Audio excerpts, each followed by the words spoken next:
अस्सलाम वालेकुम यार। आज मैं आपको अल्टोमेट टैबलेट के मुतालिक बताता हूँ जो 250 और 500 मिलीग्राम की स्ट्रेंथ में आती है। इसका जो एक्टिव इंग्रेडिएंट है वो मिथाइल डोपा है। ये एंटी हाइपरटेंसिव मेडिसिन है जो ब्लड प्रेशर को कम करने के लिए इस्तेमाल किया जा सकता है। जब ब्लड प्रेशर ज्यादा हो तो इसको मेंटेन करने के लिए आप इस मेडिसिन का इस्तेमाल किया जाता है। इस मेडिसिन के इस्तेमाल से जो ब्लड वेसल है और रिलैक्स हो जाती है और ब्लड प्रेशर नॉर्मल कर जाता है। ये मेडिसिन में खास बात यह है कि ये प्रेगनेंसी में सेफ है। अदर जो एंटी हाइपरटेंसिव मेडिसिन है, ब्लड प्रेशर की जो दवाई है, ये प्रेगनेंसी में सेफ नहीं है, बल्कि जब प्रेगनेंसी के दौरान ब्लड प्रेशर ज्यादा हो जाते हैं तो आप इस मेडिसिन का इस्तेमाल किया जा सकता है, क्योंकि ये मेडिसिन प्रेगनेंसी में सेफ मेडिसिन है। आज मैं आपको अल्टोमेट टैबलेट पर कंप्लीट रिव्यू दूंगा, लेकिन इससे पहले अगर आप हमारे चैनल पर नए हैं तो सबसे पहले इस चैनल को सब्सक्राइब करें। अगर इस अल्टोमेट टैबलेट यानी मिथाइल डोपा टैबलेट की यूजेस को देखा जाए तो ये एंटी हाइपरटेंसिव मेडिसिन है। ब्लड प्रेशर को कम करने के लिए इस्तेमाल किया जाता है। जैसे हाई ब्लड प्रेशर हो, जब ब्लड प्रेशर ज्यादा हो तो ज्यादा ब्लड प्रेशर को कम करने के लिए आप इस मेडिसिन का इस्तेमाल किया जाए। प्रेगनेंसी के दौरान जब ब्लड प्रेशर ज्यादा हो जाती है तो इसको कम करने के लिए अभी आप इस मेडिसिन का इस्तेमाल किया जाता है। ब्लड प्रेशर प्रेगनेंसी के दौरान जब पेशेंट के पहले से ब्लड प्रेशर था लेकिन उसने अदर जो मेडिसिन इस्तेमाल कर रहे थे और इस दौरान सेफ नहीं है, कॉन्ट्राइंडिकेटेड है प्रेगनेंसी में, तो इसलिए आप इस मेडिसिन का इस्तेमाल किया जा सकता है। या पहले तो ब्लड प्रेशर नहीं था लेकिन अक्सर खवातीन में जब प्रेगनेंसी 20 हफ्तों तक पहुंच जाए तो वह प्रेगनेंसी के दौरान जो ब्लड प्रेशर वो बढ़ जाती है, तो इस हालात में भी आप इस मेडिसिन का इस्तेमाल किया जा सकता है।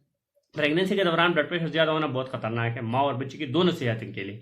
जब प्रेगनेंसी के दौरान ब्लड प्रेशर बढ़ जाते हैं तो इसके दौरान जो बेबी की ग्रोथ है उसमें कमी लायक हो सकती है। साथ जो माँ है इसमें जो ब्लड की क्लॉटिंग फैक्टर इंक्रीज कर देते हैं। जब बॉडी में जब क्लॉटिंग फैक्टर ज्यादा हो जाते हैं तो वह तो ब्लड बेबी की तरफ ले जाती है, वह में कमी लायक हो जाते हैं, जिसकी वजह से मिसकैरेज की चांस बहुत ज्यादा हो जाते हैं और माँ की किडनी के लिए भी बहुत खतरनाक है। इसलिए प्रेगनेंसी के दौरान ब्लड प्रेशर ज्यादा होना माँ और बच्ची की दोनों सेहतों के लिए खतरनाक है, इसलिए आप इस मेडिसिन का इस्तेमाल कर सकते हैं। इस मेडिसिन के इस्तेमाल से जो माँ और बच्ची की दोनों की सेहत है वो महफूज हो सकती है।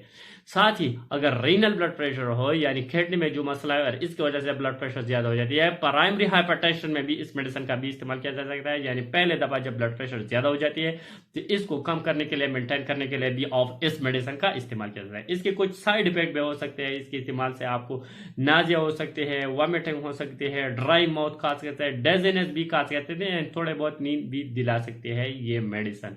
साथ डायरिया भी काज कर सकते हैं, स्किन रैशेस भी काज कर सकते हैं ये मेडिसिन, बल्कि रेयर केसेस में बहुत ज्यादा नहीं है। अगर इसके डोज को देखा जाए तो ये डोज आप सुबह और शाम यानी दिन में 2 दफा 250 से 500 मिलीग्राम के दरमियान इस्तेमाल कर सकते हैं, या 250 मिलीग्राम आप दिन में 1 दफा या 500 मिलीग्राम दिन में 1 दफा। लेकिन डोज की नोयत डॉक्टर के पेशेंट को देखकर पेशेंट की नोयत पर डिपेंड कर देती है। अगर ब्लड प्रेशर बहुत ज्यादा हो, जरूरत बहुत ज्यादा हो तो बीडी भी रिकमेंड कर सकती है। अगर जरूरत कम है तो ओडी भी रिकमेंड कर सकती है।